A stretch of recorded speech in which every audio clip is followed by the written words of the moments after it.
हिंदुस्तान, हिंदुस्तान से लाया, हिंदुस्तान, सोने की चिड़िया।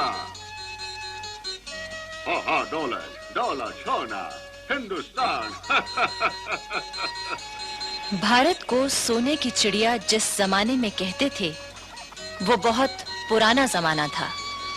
अरब और ईरान के व्यापारी भारत से व्यापार करते थे।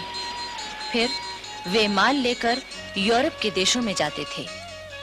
इन व्यापारियों से जब यूरोप वासी सोने की चिड़िया का हाल सुनते, तो उनके मुंह में पानी आ जाता था। लेकिन उन्हें भारत पहुंचने का रास्ता नहीं मालूम था।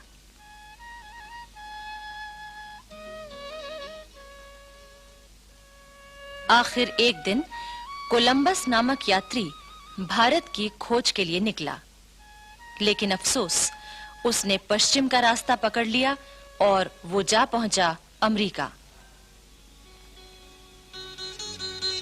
बस लगभग इन्हीं दिनों पुर्तगाल से भी एक यात्री सोने की चिड़िया खोजने चला था। 22 मई 1498 को उसका जहाज मालाबार तट पर कालीकट पहुंचा।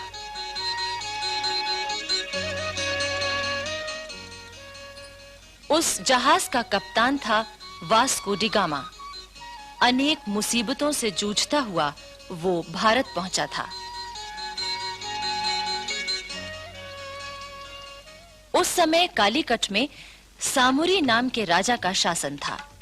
इतिहास में उसको ज़ेमुरिन के नाम से भी कहा गया है। वास्को डी गामा सामुरी के दरबार में गया। उसने सामुरी को कीमती भेंट दी। सामुरी ने वास्को डी गामा का स्वागत किया।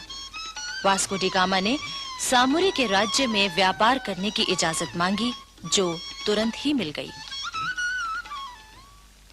2 ही साल बाद, यानी 1500 ईस्वी में, पुर्तगालियों ने कालीकट में एक कोठी बना ली। 3 साल बाद उन्होंने कोठी की किलेबंदी कर ली। वहां अपने सिपाही नियुक्त कर दिए। बहाना ये था कि ये काम वो अपनी रक्षा के लिए कर रहे हैं। वहां एक फौजी अफसर अल्बुकर्क को किलेदार बनाया गया। दरअसल ये पुर्तगालियों की एक चाल थी। सन 1506 में उन्होंने गोवा से बंगाल तक अपना व्यापार फैला लिया।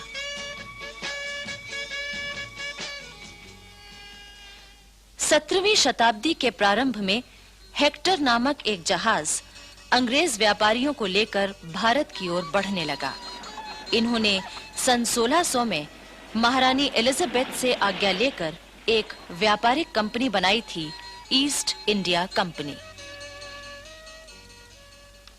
इस हेक्टर जहाज के कप्तान हॉकिंस ने जहांगीर के दरबार में पहुंचकर सबसे पहले घुटनों के बल झुककर जमीन चूमी और बादशाह के प्रति अपना आदर प्रकट किया। इसके बाद उसने इंग्लैंड के बादशाह जेम्स प्रथम का पत्र जहांगीर को दिया। जहांगीर ने अंग्रेजों को भारत में व्यापार करने की आज्ञा दे दी। तब सन 1615 में इंग्लैंड के बादशाह ने सर थॉमस रो को मुगल दरबार में अपना पहला राजदूत बनाकर भेजा। धीरे-धीरे अंग्रेजों ने अपना व्यापार फैलाया। उन्होंने पुर्तगालियों की जड़ें कमजोर की, उनके जहाजों को लूटना शुरू कर दिया।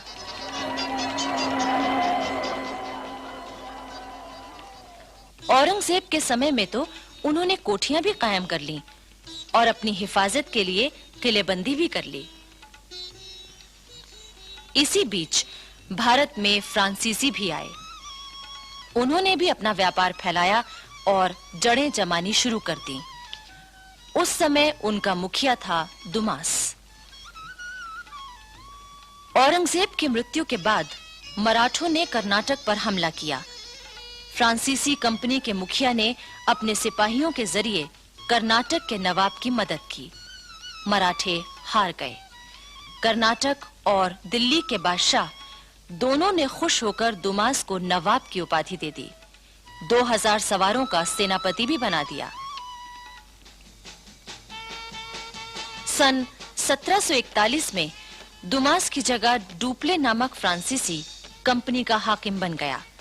ये बहुत चतुर सेनापति था। दरअसल डुप्ले पहला यूरोपवासी था जिसके मन में भारत में यूरोपीय साम्राज्य कायम करने की बात आई। डुप्ले ने उस समय के भारत की दो कमजोरियों का फायदा उठाया। एक तो ये कि यहाँ के देशी राजा नवाब आपस में लड़ रहे थे। दूसरे ये कि उस समय राष्ट्रीयता की भावना लोग भूल गए थे। डुप्ले ने इसी फूट का फायदा उठाया। अंग्रेजों ने भी इस नीति का फायदा उठाया। उन्होंने न सिर्फ फ्रांसीसियों को कमजोर किया बल्कि देशी राजाओं को लड़ाने और फिर उनमें से किसी एक की मदद करने की नीति अपनाई। बाद में उस मदद लेने वाले राजा को भी उन्होंने अपने प्रभाव में ले लिया। अब देखिए बंगाल में क्या हुआ।